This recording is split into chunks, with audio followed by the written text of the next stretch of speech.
Howdy, howdy, you beautiful people. How are you guys doing today? I am feeling so wonderful. All right.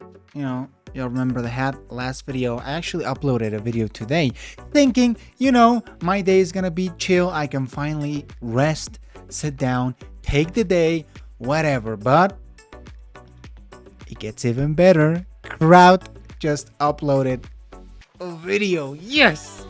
I can't tell you how excited I am for this. It's just so great to see Kraut's work, especially on a subject that's so interesting as the origins of the Greek debt crisis. This ties back down all the way to the euro, and you know, you all know I love Greece. It's a very important country for my family. We have some Greek blood in us, and my family just loves going and visiting Greece. So where can I put this? There, it's going there. And now, without further ado, we are ready to start watching. But before we start, let me tell you that if you'd subscribe to the channel, that'd be pretty cool. We're about to hit 2,000 subscribers. I didn't even knew we could possibly reach that number, and it'd be super cool if you help your boy out. Also, I just relaunched a Skillshare class that I do on TikTok and TikTok marketing. So if you're into that, go check it out. You also have a link that you can join Skillshare and get 1 month for free. That'd be super cool if you could do that, but it's not necessary. And so let's go, baby. Let's just go for this. This video is not just sponsored by, but drawn with an XP Pen drawing pad. For 3 years, I have been using XP Pen drawing pads Come on, to Kraut. do the artwork and Shows. Oh animations shit, in my no. videos. I started with an Artist 12 and later upgraded to a more professional Artist 22. And since I needed a new, more mobile and professional drawing pad, I recently bought a new one and asked the folks over at XP Pen if they would be interested in sponsoring a video. And they loved the were. idea. I decided to order the Artist All right. Pro 16 from their store. The I'm gonna have to skip on the sponsorship. What this amazing tablet drew for you.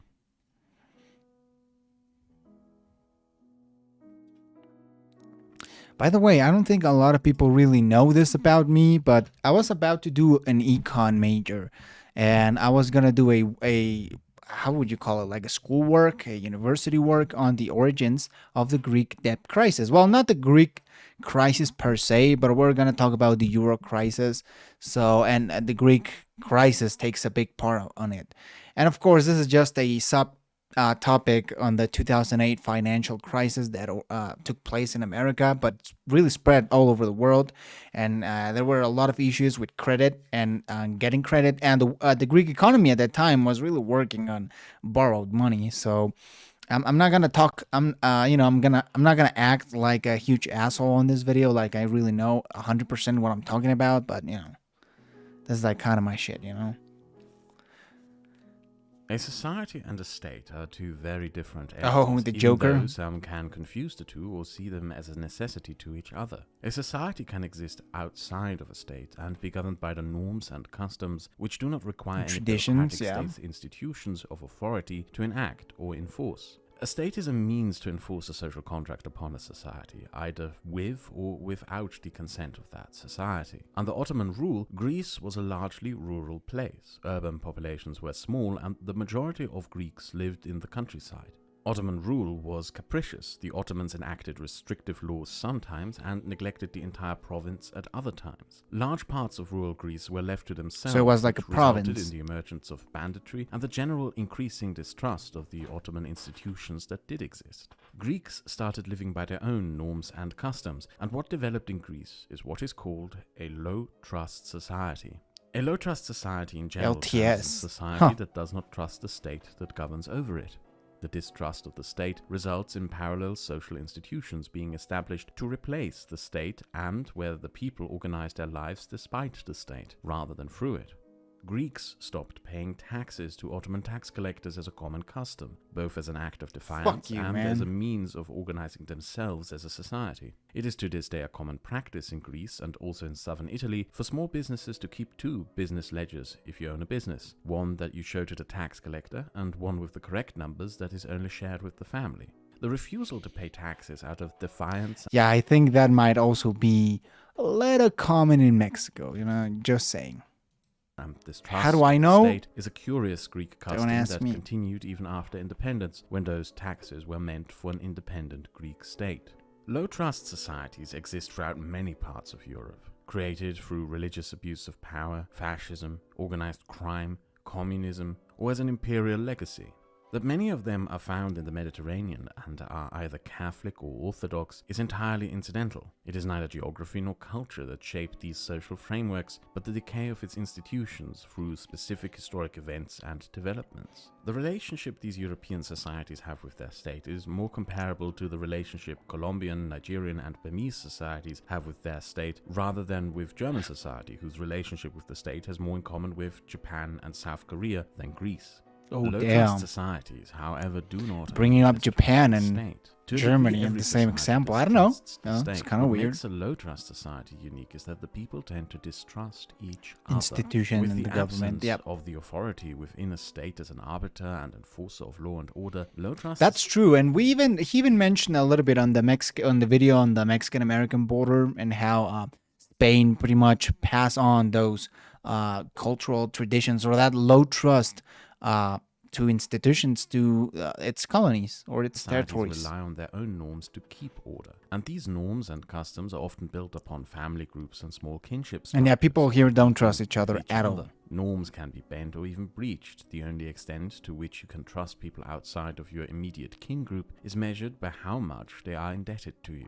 Add in bandits or organized crime, and you end up with a society in which nobody trusts anyone except their immediate family circles. Interestingly, a way this can be And that's observed like is through immediate. architecture. Throughout rural Greece, you will find an architecture style of home building that is inward-centered and socially defensive. Inner courtyards and walls that are meant to hide any potential wealth and business from the praying eyes of Santorini. neighbors, while deliberately keeping the outside facade as modest as possible. You will find home architecture like this in many low-trust societies, in southern Italy, in Greece, in Nigeria, or in Colombia.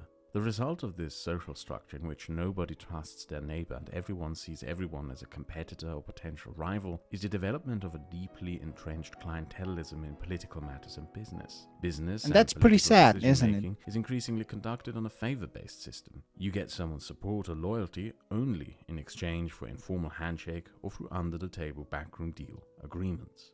The Greek nation-state that was born in the early 1800s had a weak state, a society that distrusted the state, and a society in which nobody trusted anyone unless they were related or owed them something. One of the major causes of many of Greece's problems is not that you can't trust Greeks. It's that Greeks don't trust the Greek state, and that Greeks don't trust Greeks. Each other. Greek independence is regarded by many historians to have been the first humanitarian intervention. The Greeks themselves would have never won independence without Russian, French, or British support, who then placed the Bavarian prince. Yeah, I mean, you could say it was humanitarian. You could also say, the Europeans, they all wanted a piece of the Ottoman Empire. And, I think that was a point where the balance of power in Europe was really important. But yeah, I don't know. I mean, it sounds good. On Humanitarian. the throne of a newly constructed Greek monarchy. The hope was that those German aristocrats would build a functioning Eurocratic state. However, those Germans failed. The Greeks didn't trust their new German Bavaria. monarch either. The You son monarchs of a conceded bitch. to a constitution by 1844 and to universal male suffrage by 1864. What this means is that democracy arrived in modern Greece before a functioning and centralized state had been established, and through that it was the customs and norms of the Greek low-trust society that shaped modern Greek democracy. The 19th century Europe into which the newly independent Greece was born was essentially of an enormous social transformation for industrialization. The creation of large factories with enormous production output required... So yeah, let's think about that for a second. We had 19th century Europe. Was it 19th century Europe? Oh, the 1800s. Yeah, 19th century Europe. So we have a lot of revolutionary attitudes in, well, obviously, France already happened, so we are outside of France, all those countries. The revolution truly kind of spread out, right? And you had the Industrial Revolution, happening in Britain and spreading also through Europe. So it was a very quickly changing Europe.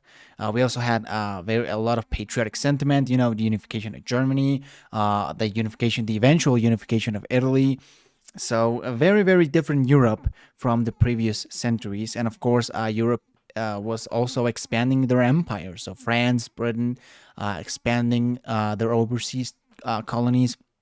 So a very, very strange The Europe at interconnection that of time. cities with rivers and Very ports, as fun. well as a new and enormous industrial workforce.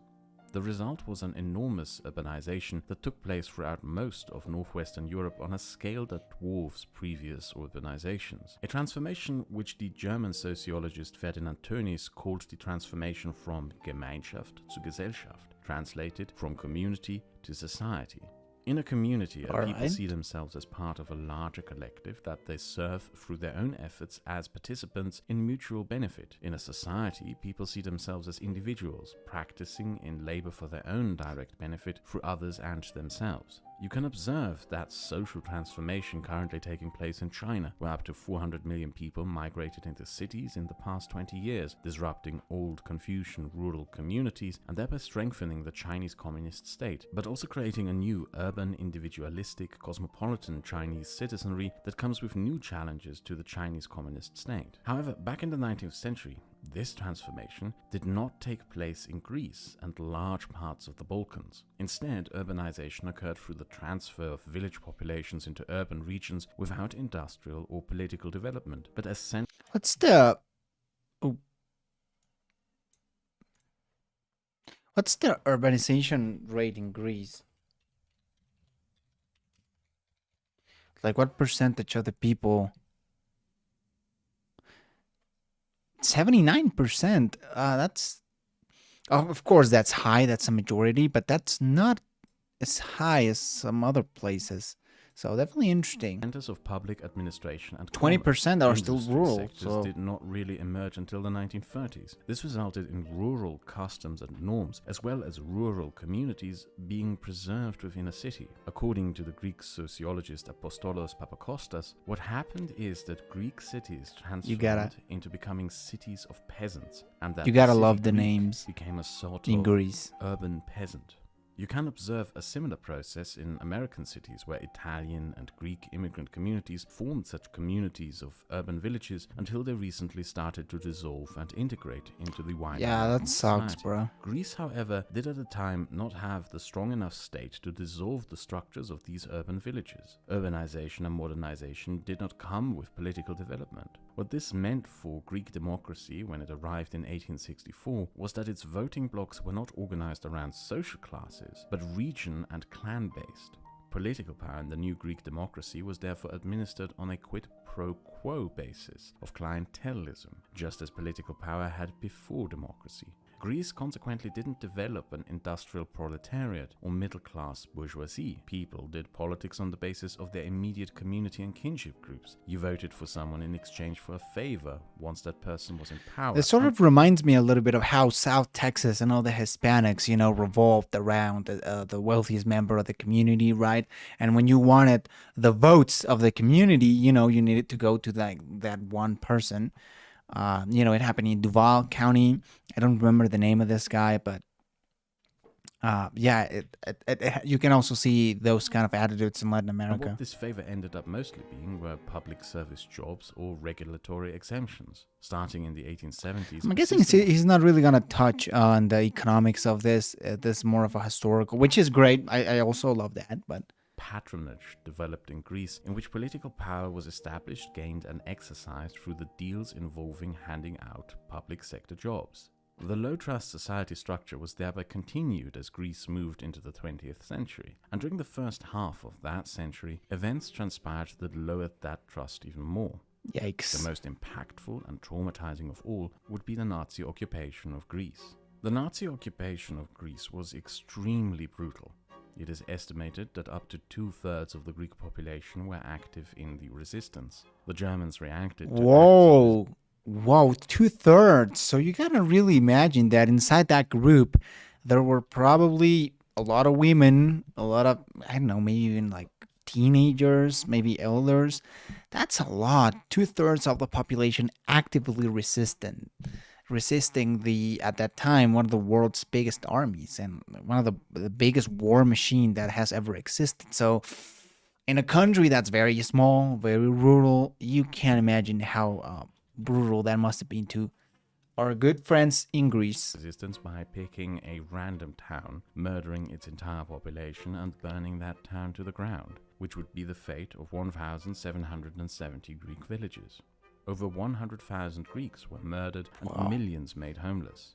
The Nazi brutality, That's however, a lot of men. Again, 400,000 people in a country that's, again, really small. A million homeless. fueled Greek resistance. Greece, to use a modern analogy, turned into a sort of Vietnam for the Nazis, and Greece consequently became one of the few countries that liberated itself from occupation during the Second World War. However, that occupation had severely eroded the already existing state structures and created no consensus on how to go forward. What followed was a brutal civil war between socialist and conservative political forces, which broke out before the Second World War had even ended and killed 50,000 people. With support by the British, the Conservatives won and re-established the Greek monarchy. Failing to appease large section of the Greek public, a move to democracy was promised, but stopped through a military coup that established a fascist dictatorship known as the rule of the free colonels. When we talk about fascism, as historians or as a political structure, we often like to talk about the atrocities and crimes.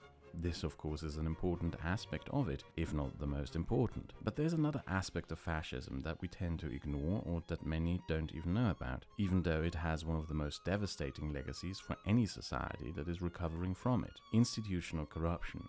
Fascist regimes tend to be some of the most crooked and corrupt. Fascist states from Chile to Argentina to Spain and everywhere else are almost universally steeped in extreme corruption and embezzlement. Through the abolition of systems of public accountability, no institutions remain to check the abuses of power that fascist rulers engage in. Consequently, they get away with misappropriating enormous funds and establishing clientistic economic structures. The process of competition among the private sector within a market economy is thereby replaced by a process of scheming for the favor of state officials by the private sector. A bribe here and a bribe there to gain favors and give favors. In Latin America, many dictators also grabbed national assets and divided them up among themselves. There's a reason why South American military dictators of the 1960s to 1980s. And, in Mexico, we didn't have a dictatorship per se, but we did live in a one-party state for a while, and things happened for example, the banking system became public and then became private, and it was just a mess. Do you know Carlos Slim, the wealthiest man in Mexico? He was pretty much not given, he didn't bought the state communication company for free, but he did got it at a very cheap price, and now he expanded it to become one of Latin America's largest telecommunications conglomerates. So this happens a lot in Latin America, even without dictatorships. These are often referred to as los ladrones, meaning the thieves. The thieves, yeah. Because some of the richest men of South America never worked to gain their wealth. They just happened to be army officers during a military dictatorship and schemed during the military dictatorship to acquire national assets as their own. This was particularly widespread with devastating consequences in Chile under Pinochet. The main legacy in Greece that 20 years of monarchy and fascist dictatorship left was clientelism and corruption, institutionalized as the mode of operation within the state. The industrialists that emerged in the 1930s engaged in quid pro quo deals with the rulers and the dishing out of favors in exchange for deregulation and tax exemption. The result was that the by now common custom of refusing to pay taxes was strengthened, not just among smaller business owners, but made part and parcel of large business culture in Greece. The enormous shipbuilding and commercial shipping industries of Greece remained largely untaxed from the 1950s right up to the financial crash of What is it, because he's talking about ships, and that's huge on Greece.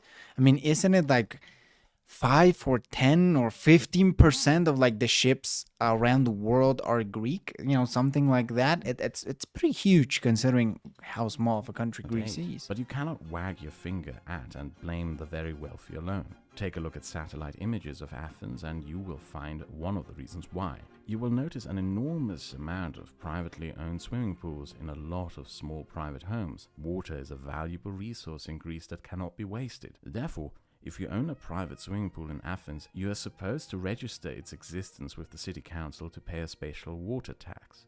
Oh. Now, with this image of hundreds of private pools you are seeing in mind, you should know that until 2008, there officially were only 3 private swimming pools registered in Athens.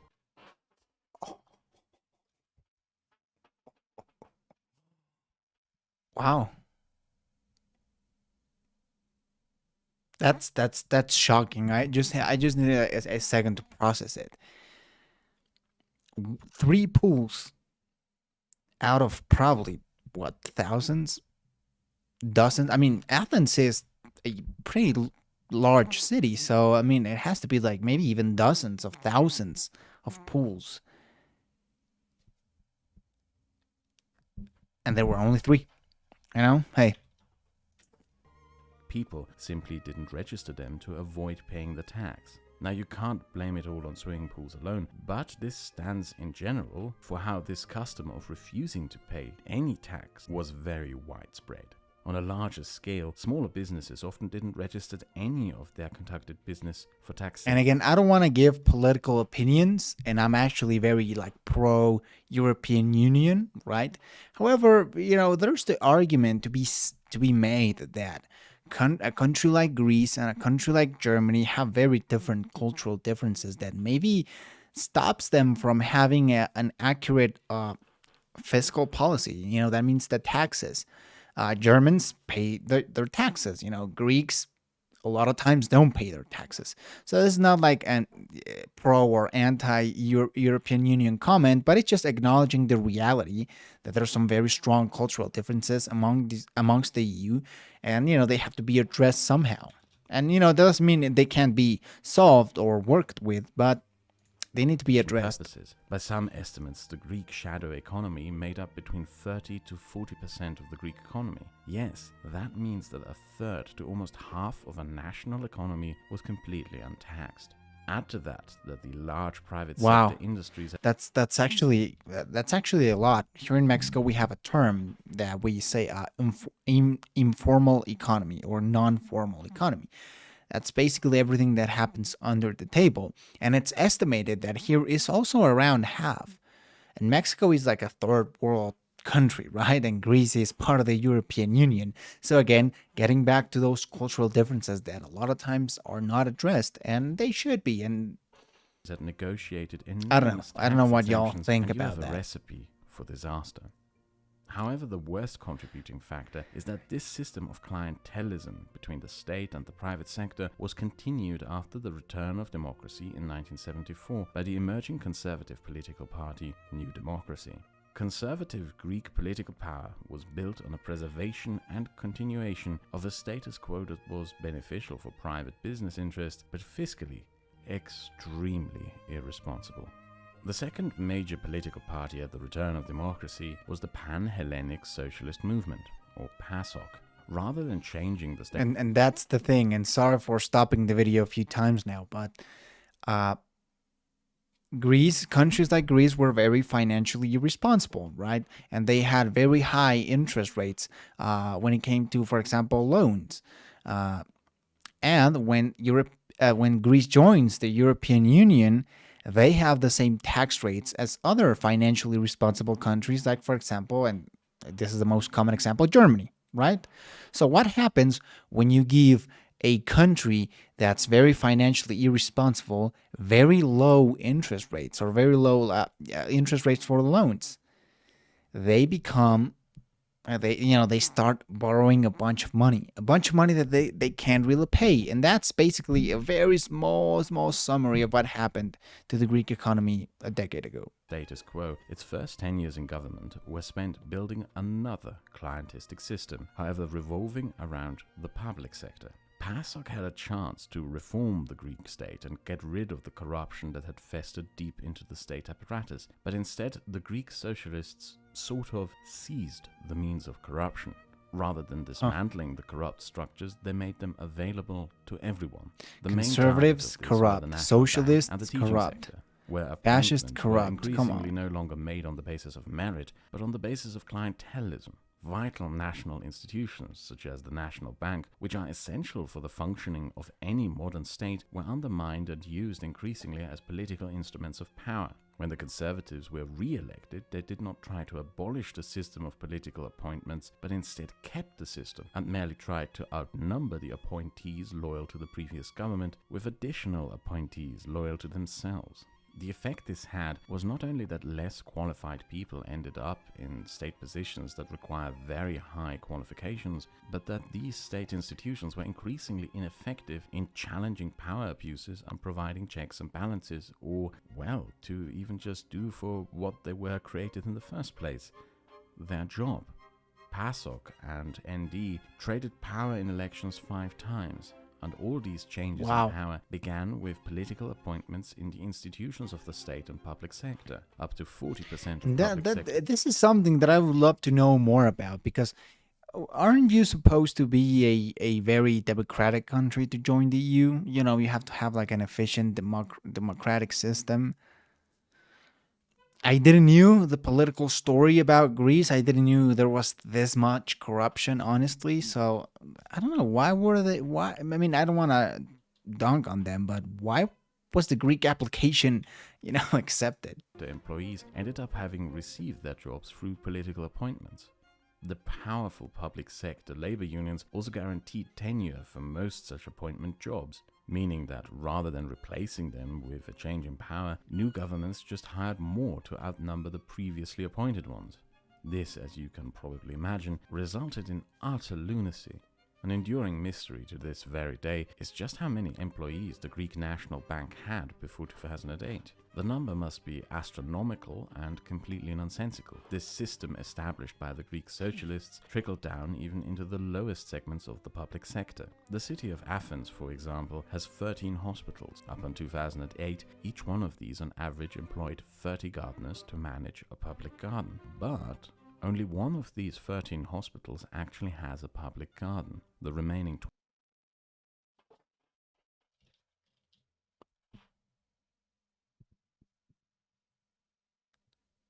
Damn.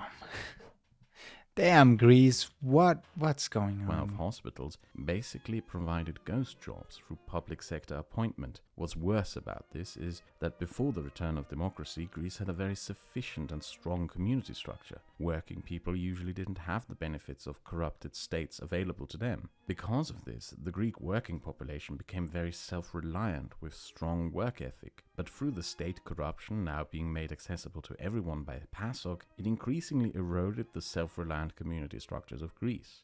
Let's stop for a moment just to explain what a ghost job is. Basically, you made a deal with a politician who consequently owed you a favor, and that politician registered you or one of your relatives as an employee of a public sector job, like a gardener for a hospital that does not even have a garden, however with a real wage and benefits for a job that isn't even real. A lot of Greeks basically started living in a parasitic relationship with their state. They paid no taxes, yet used the state to gain payouts and services. All of this was being paid for with excessive borrowing by consecutive governments, amassing an enormous national debt. Yes. Before 2008, Greece had a staggering 700,000 public employees, and after 2008, for every private sector job lost, 2 public sector jobs were lost. In short, Greek society had issues of trust with institutions of the state before they were even created. Then, And again, this problem was made worse by they joining the Eurozone. Not the European Union, the Eurozone, right? The currency, the euro. Because now they use the same money as countries like Germany, countries like France, and they get the same interest rates. So that means very cheap loans. And as you can already see, and I didn't use some of this stuff, you're paying for a lot of ghost jobs, right? With borrowed money at very low interest rates. There's more incentive for more ghost jobs and more borrowed money, and the Greek economy sort of functioned only with borrowed money. And after the the home market crash in the US, banks stopped lending that much money, so the Greek economy couldn't really function as it used to, and that's why a lot of public jobs, some of them were ghost jobs, were lost. The public sector in Greece was really, really affected. Basically, the Greek right created a broken and corrupted state and economy, and the Greek left then spread that corruption Followed it, yeah. among the wider society. The failure to collect At taxes, least this is not a partisan issue, right? Like, hey, both of them are corrupt. scientific business structure interwoven with the state, the overly bloated public sector, and the enormous costs Hugely of the state bloated. combined to shape a recipe for a perfect and unavoidable disaster. A disaster that everyone in the Greek political establishment could see coming. But instead of instituting reforms to mitigate the damage, Greek governments decided to cover up the state of their finances until a foreign crisis blew the lid off. It is almost eerie how both the political right and left knew that an unavoidable disaster was coming, but neither did anything to stop it.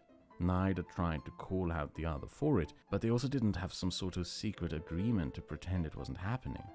They, curiously, both just seemed to have silently agreed to lie to themselves, each other, and the wider country. Everything's fine, In many ways, it's like the both meme. parties on the Greek political spectrum agreed to ride a dead gravy train into the abyss. The amount of money the rest of Europe spent after 2008 to bail out the indebted Greek state lies at €250 billion, or $300 billion. Money Greece spent over 40 years on public sector ghost jobs, clientistic appointments, and Olympic game white elephants. To put that into perspective, that is enough money to connect all European capitals and all European cities with a population of 300,000 and all European port cities, not just in the European Union but also in the Ukraine, the states of former Yugoslavia, the United Kingdom, Albania, Turkey, Belarus, Switzerland and Western Russia with modern high-speed rail lines.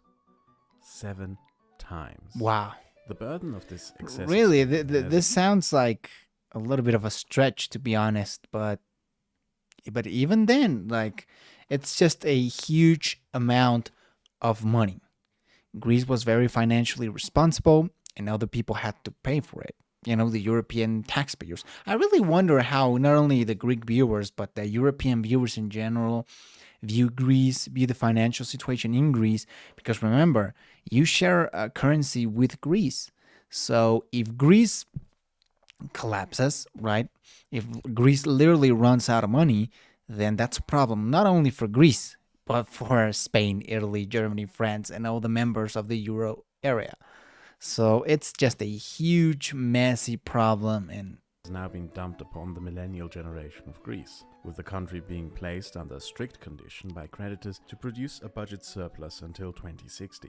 In many ways, This is the biggest tragedy of this story. Generations of Greeks who are not yet even born will pay the price for the excesses of the Greek baby boomer generation. When I asked a Greek friend how average Greeks in their political culture allowed for this to happen, the answer he gave was, "Your average Greek is a socialist when he needs public services, a communist when he's fired, a liberal artist when he wants to impress a woman, a libertarian when he has to pay taxes, a nationalist when he talks about Turks, a fascist when Pakistani migrants move into his neighborhood, and a conservative when his daughter starts dating." What I see reflected here is that Greek politics developed out of clientelism as a means to use the state and politics not for public reform or service, but for your own personal needs. That sounds pretty for accurate. Backroom deals and appointments at the cost of everyone else. After 2008, there was a lot of talk about how Mediterranean culture and work ethic supposedly caused this mess. This, however, is wrong. It ignores that Spain had a well-balanced budget and that the cause of its financial troubles can be found in the irresponsible actions of private sector Spanish banks. Or that Ireland isn't even a Mediterranean country. Greeks, statistically, also on average work more than Germans. Prominent American economists called it the crisis of the welfare state. This is also untrue.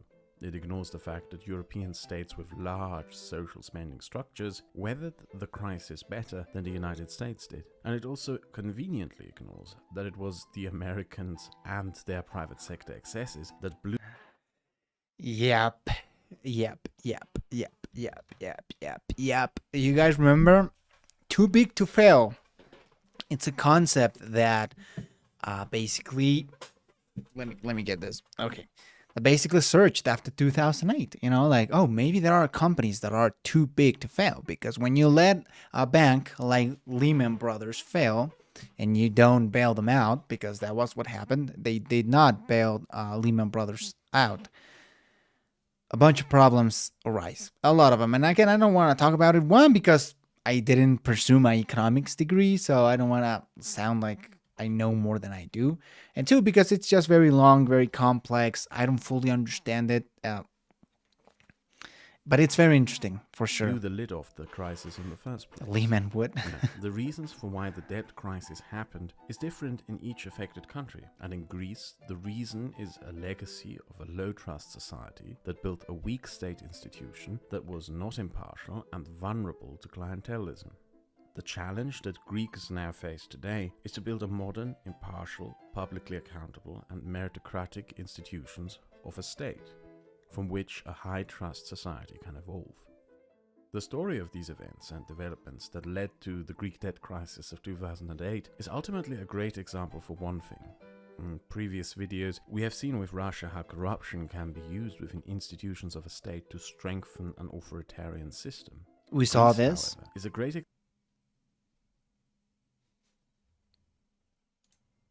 Wait, what happened? of a state. In the next video, we will go to medieval Hungary to talk about oligarchies as a political structure, to explain why they are self-destructive and cause the decline of political institutions. If you want to support this channel and get early access to videos, you can do so through becoming a patron or by becoming a channel member.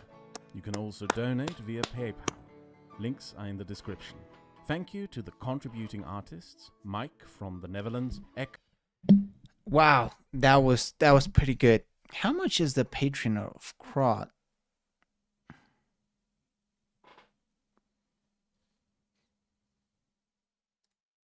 How many Patreons does he have?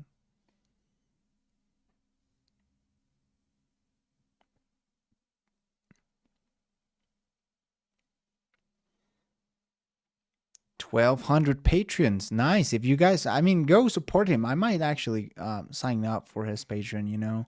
At least the $1, you know. He totally, absolutely deserves it. He creates some of my favorite quality content out there. Oh, look. Corrections and addressing criticism. Oh, damn. Kraut, what do you do, boy? What do you do, son? At 22:04, this is embarrassingly wrong, and this is entirely my fault. I screwed up the math. When I tried to calculate the costs of the first time, I thought that the rail infrastructure code would be great comparative value that could illustrate the cost well above average viewers, but I completely screwed up the math when I calculated the first time. Is it talking about the trains? The cost of modernizing European rail to high-speed rail would lie at 1.4 trillion euros. I calculated again after the video work and was already done. Would only cover a quarter of the cost for such infrastructure. I'm sorry for the mistake. Right, like it sounded really, really weird. I, for some stupid reason, say over 100,000 when I should have had said 400,000. I used the wrong image for Nigeria. Sorry, I didn't even notice. I screwed up the audio overlap in editing. Okay, got it. Well, thank you for that, Kraut. Well, guys, that was super fun. I really enjoy, like I've said before, Kraut's content. I was super excited when my boy Fritos told me that Kraut just released a new video, and I was like, I have to upload it today, right now. So as I'm recording, I'm gonna edit it and upload. I'm not even gonna do a lot of editing. I'm just gonna like edit the beginning and just upload it as it is. And after that, guys, I would really appreciate it if not only you supported the original author, who's Kraut, but if you support my channel, you know, you subscribed, you gave the video a like, or share it with someone who also enjoys the beautiful content that this man does. I also already gave you some ways that you can support the channel, and I think that's it. Let's wait for the next video. Peace out.